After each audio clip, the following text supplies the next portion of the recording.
Eu não creio no arrebatamento da igreja. Pronto. Mas como? Será que o Rodrigo Silva perdeu a sua fé? Não é nada disso.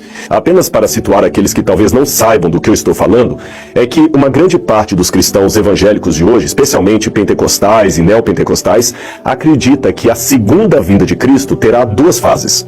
A primeira é quando ele vem de maneira secreta para arrebatar ao céu aqueles crentes mortos e vivos, conforme está em 1 Tessalonicenses capítulo 4, versículos 13 a 17. Nesta compreensão, uma multidão de pessoas irá desaparecer de um momento para outro.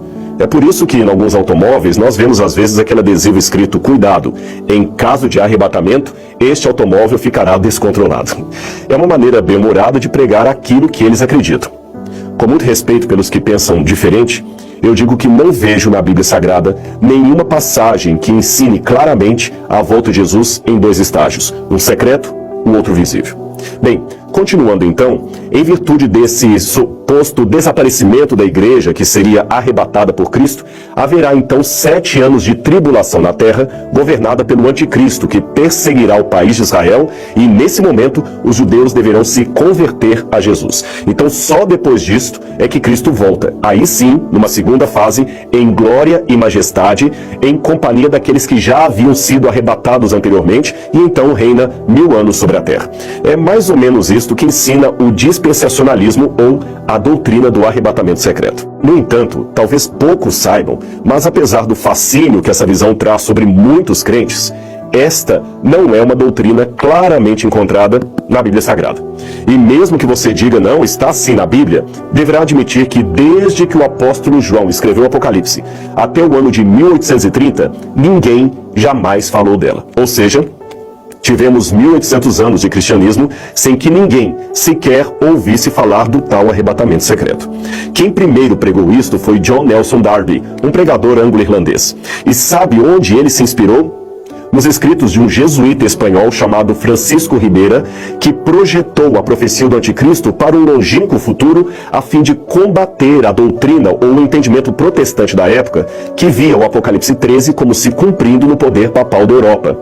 Isso é uma questão de história. Eu não estou inventando. Você pode checar as fontes.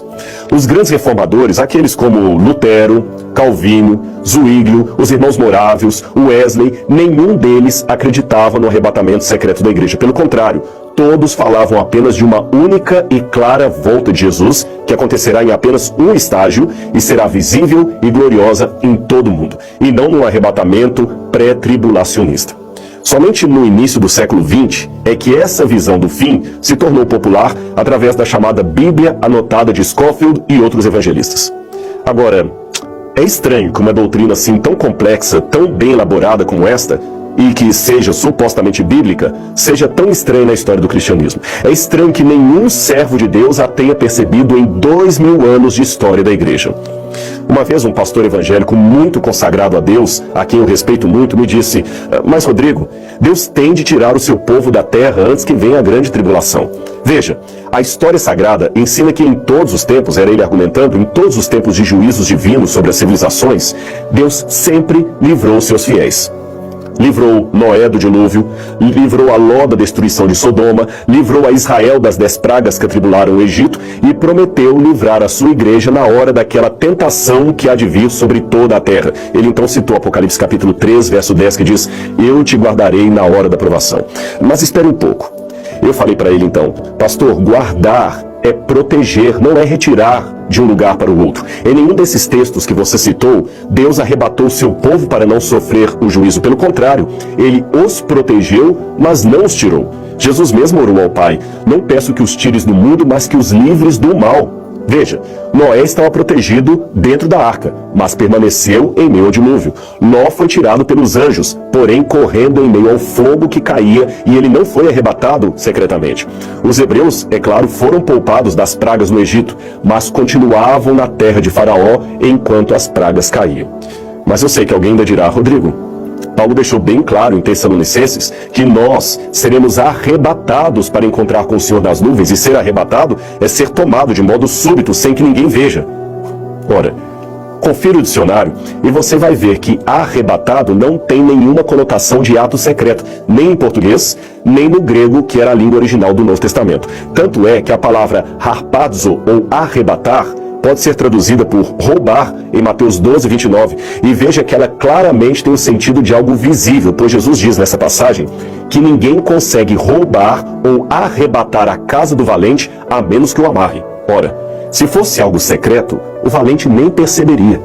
Eu sei que o valente nesse texto da Bíblia representa o inimigo de Deus. E como ser espiritual ele tem que ser amarrado para que a igreja seja salva ou arrebatada. Mas isto não invalida o argumento etimológico de que a palavra original não tem o sentido claro de ação oculta, secreta.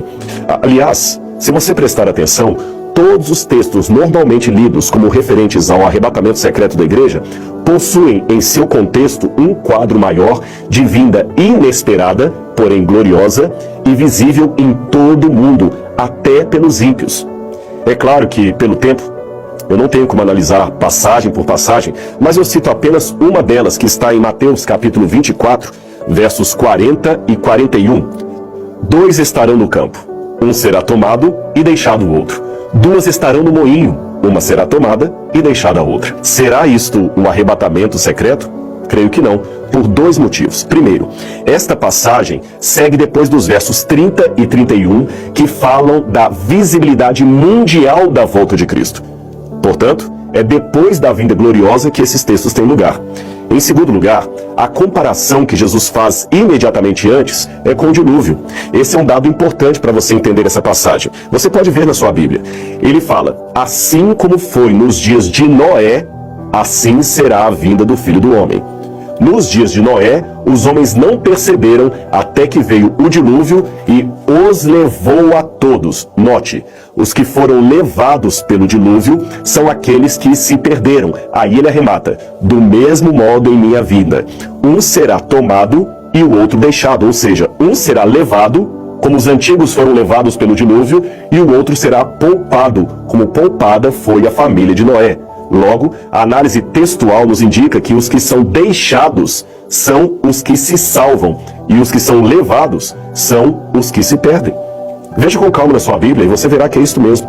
Agora, a despeito de qualquer discordância interpretativa ou teológica, uma coisa eu posso dizer com muita convicção.